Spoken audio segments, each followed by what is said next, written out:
Hello दोस्तों, मेरा नाम है Tanveer and I am the corporate SAP trainer and job provider. और आज की वीडियो को रिकॉर्ड करने का जो पर्पस है वो आपको बैकग्राउंड से क्लियर हो रहा होगा। और बहुत सारे ऐसे वर्किंग प्रोफेशनल हैं या स्टूडेंट हैं जिन्होंने इस वर्ड को पहली बार सुना होगा या देखा होगा, कैप्टिव यूनिट। सो ये कैप्टिव यूनिट क्या है, इसके बारे में हम डिस्कशन करेंगे। तो पहला पॉइंट हमारा डिस्कशन का ये होगा कि कैप्टिव यूनिट क्या है। दूसरा जो पॉइंट ऑफ डिस्कशन है वो ये है कि बहुत सारे एक्सपीरियंस कैंडिडेट या फिर जो फ्रेशर लेवल पे हैं उनके माइंड में भी ये कंफ्यूजन रहता है कि कैप्टिव यूनिट हमारे लिए बेटर है या फिर बीपीओ यूनिट। तो मतलब इन दोनों में से कौन सा बेटर है करियर पॉइंट ऑफ व्यू से, इसको लेके भी हम डिस्कशन करेंगे। सबसे पहले हम बात करेंगे कैप्टिव यूनिट क्या है। तो आज से कुछ टाइम पहले मैंने एक वीडियो अपलोड किया था बीपीओ से रिलेटेड। आपको समझाया था कि एग्जैक्टली बीपीओ क्या होता है, किस तरह से काम करता है। तो इसी छोटे से एग्जाम्पल को लेके मैं आपको कैप्टिव यूनिट को समझाऊंगा। जैसे मैंने प्रीवियस वीडियो में बीपीओ को लेके जो आपसे एग्जाम्पल शेयर किया था कि एक कंपनी है जिसका नाम है डेल। और ये जो डेल कंपनी है वो यूएसए में स्टैब्लिश है, यूएसए में रजिस्टर्ड है, यूएसए की कंपनी है। और इंडिया में एक कंपनी है जिसका नाम है जेनपैक। तो वो जो जेनपैक कंपनी है वो आपको हायर करती है, आपका इंटरव्यू कंडक्ट करती है और आपको सेलेक्ट कर लेती है। और सेलेक्ट करने के बाद आपको डेट ऑफ ज्वाइनिंग पर ऑफिस बुलाती है, सेक्टर 135 नोएडा ऑफिस में आपको बुलाती है। ठीक है।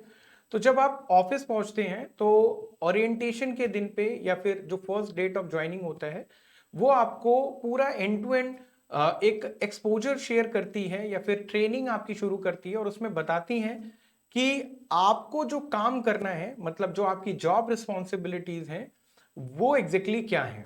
ठीक है। तो जब आप पहले दिन किसी भी बीपीओ को ज्वाइन करेंगे तो आपको पता लगेगा कि आपको हायर तो जेनपैक ने किया है, लेकिन आप जो काम है वो जेनपैक का नहीं करेंगे। आपको जो काम करना है वो यूएस में जो कंपनी है डेल यूएसए, वो अपना काम ट्रांसफर करती है, वो अपना काम आउटसोर्स करती है किसे, जेनपैक को, जो इंडिया में स्टैब्लिश्ड है नोएडा ऑफिस में। और वो काम जो है आपको परफॉर्म करना है, मतलब जेनपैक ने हायर करके आपसे काम जो है अपने ऑफिस में डेल यूएसए का काम आपसे करा रही है। तो ये जो है ये अंडरस्टैंडिंग जो है बीपीओ यूनिट की रहती है। लेकिन अगर आपको कोई ऐसी कंपनी हायर कर रही है like British telecom, NTT data, American express, तो अगर आप इस कंपनी को ज्वाइन करेंगे, इस तरह की कंपनी को, क्योंकि ये कैप्टिव यूनिट्स हैं, ये जब आप इनके फर्स्ट डेट ऑफ ज्वाइनिंग पे आप जब जाएंगे और ट्रेनिंग और ओरिएंटेशन जब स्टार्ट होगा तो ये कंपनी आपको बताएंगी कि आपको जो जॉब रिस्पॉन्सिबिलिटीज परफॉर्म करनी है वो एंटिटी डेटा या फिर ब्रिटिश टेलीकॉम की जो जॉब रिस्पॉन्सिबिलिटीज हैं वो आपको परफॉर्म करनी है, मतलब किसी थर्ड कंपनी या थर्ड ऑर्गेनाइजेशन की परफॉर्म नहीं करनी। तो ये मेजर डिफरेंस है। मतलब अगर आप किसी और कंपनी का काम कर रहे हैं जेनपैक में बैठ के, तो वो कंपनी जो है वो बीपीओ यूनिट कहलाती है, जेनपैक बीपीओ कहलाएगा। लेकिन अगर आपको कोई कंपनी हायर करती है और वो अपना ही काम आपसे करा रही है, अपनी ही जॉब रिस्पॉन्सिबिलिटीज आपसे परफॉर्म करा रही है, तो वो यूनिट्स जो है कैप्टिव यूनिट कहलाती हैं। ठीक है। अब दूसरा जो पॉइंट है डिस्कशन का कि कैप्टिव और बीपीओ में से कौन बेटर है, ठीक है, इसको अब समझते हैं।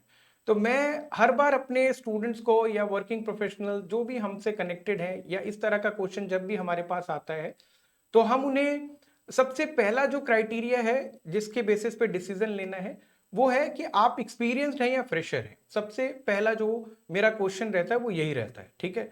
तो अगर आप फ्रेशर हैं तो मैं आपको सजेस्ट करूंगा कि आपको इस लेवल पे चूज ही नहीं होना कि आप जो है बीपीओ यूनिट को ज्वाइन करें या कैप्टिव यूनिट को ज्वाइन करें। ठीक है, इतना आपको नहीं सोचना।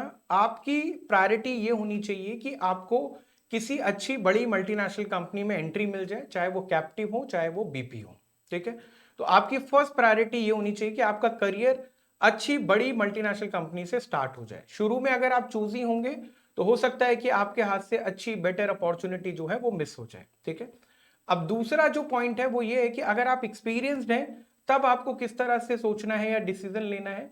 तो इसके लिए जो है मैं नॉर्मली जो तीन फैक्टर्स या पैरामीटर्स को जो है वो प्रेफरेंस देता हूं। तो नॉर्मली जो एक्सपीरियंस कैंडिडेट हैं, चाहे वो डोमेस्टिक के हैं चाहे वो एमएनसी कंपनी के हैं, तो उन्हें डिसीजन लेते टाइम ये सोचना है कि उनका जो ग्रोथ है, ठीक है, इन टर्म्स ऑफ सैलरी, मतलब मॉनेटरी ग्रोथ हो रहा है या नहीं हो रहा, दूसरा डेजिग्नेशन ग्रोथ मिल रहा है या नहीं मिल रहा, तीसरा आपका नेचर ऑफ वर्क, मतलब आपका जो प्रोफाइल है वो आपको क्वालिटी वर्क मिल रहा है या क्वालिटी प्रोफाइल मिल रहा है या नहीं मिल रहा। तो आपको जो है इस बेसिस पे डिसीजन नहीं लेना कि कैप्टिव अच्छी है या फिर बीपीओ बुरा है या बीपीओ अच्छा है कैप्टिव बुरा है, ऐसे नहीं सोचना। आपको नॉर्मली जब भी मेरे पास ये क्वेश्चन आता है, कई बार बहुत फ्रीक्वेंट क्वेश्चन है कि सर कौन सी कंपनी सबसे अच्छी है, क्योंकि हम जो है 10-12 साल से इस तरह की प्लेसमेंट्स और ट्रेनिंग्स प्रोवाइड करा रहे हैं, ठीक है, तो हमारे पास ये क्वेश्चन बहुत ही फ्रीक्वेंट आता है। तो मैं उन्हें सब सिंपल एक ही आंसर उसका करता हूं कि कंपनी जो है वो कोई बुरी या अच्छी नहीं होती, ठीक है। अगर आपका मैनेजर आपको अच्छा मिल जाए, ठीक है, आपका सुपरवाइजर आपको अच्छा मिल जाए, जो आपको अच्छे से मेंटोर कर रहा है, गाइड कर रहे हैं और आपको नई चीजें सिखा रहे हैं, गाइड कर रहे हैं, हर जगह सपोर्ट कर रहे हैं, आपको इस लेवल पे एक्सपोजर प्रोवाइड करा रहे हैं, ठीक है, तो वो जो कंपनी है वो आपके लिए अच्छी बन जाएगी। मतलब वो आपको, चाहे वो कैप्टिव है चाहे वो बीपीओ है, लेकिन अगर आपका मैनेजर अच्छा है तो आपके लिए वो कंपनी जो है अच्छी होगी।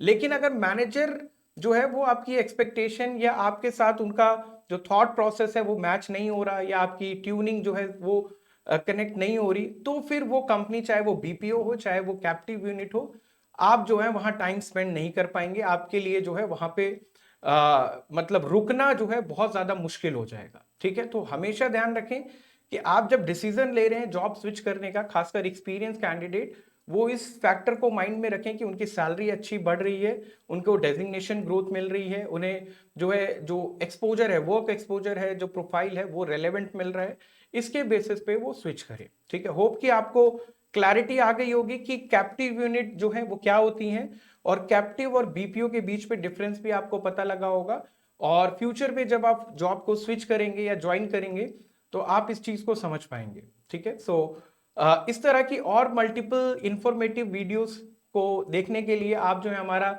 चैनल सब्सक्राइब कर सकते हैं। आप कमेंट सेक्शन में अपना फीडबैक शेयर कर सकते हैं, इवन आप हमें सजेशंस दे सकते हैं कि अगर आपको कहीं पे कोई क्वेरी है, डाउट है और चाहते हैं कि उसके ऊपर एक सेपरेट वीडियो हम बनाएं, तो आप जो है कमेंट सेक्शन में उसे मेंशन कीजिए। हम कोशिश करेंगे कि आने वाले कुछ टाइम में हम वो वीडियो आपसे शेयर करें। So thank you so much, thanks a lot.